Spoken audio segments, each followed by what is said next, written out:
जब यूनिवर्सिटियों में जाते थे तो इस्टेब्लिशमेंट के जो इदारे हैं वो अपने लोग भेज देते थे, लेकिन हमने हर लेवल पे कैंपेन चलाई है। हम हुजरा टू हुजरा गए हैं। हमने पश्तूनों की रिवायात जो है कि खवातीन को घर के अंदर रहना है, हमने अपने बुनियादी इंसानी हकूक की खातिर हम घरों से निकले हैं। हमने सिर्फ घरों में तहरीक के लिए कैंपेन नहीं चलाई, हम हुजरों में भी गए हैं, हम बाजारों में भी गए हैं।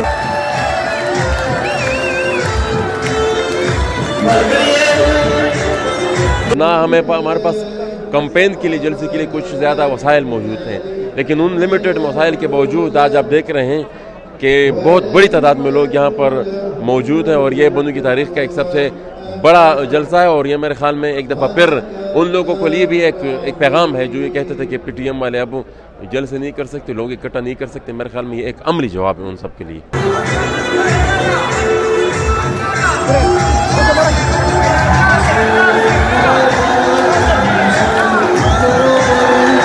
इन लोगों का जागना ये साबित करेगा कि पख्तून कौम एक कौम की हैसियत से उठ खड़ी हुई है और अपने हकूक़ के लिए, अपनी इज़्ज़त नफ्स के लिए, अपने जान के तहफ़्फ़ुज़ के लिए, अपने वसाइल के तहफ़्फ़ुज़ के लिए ये इकट्ठी हो गई।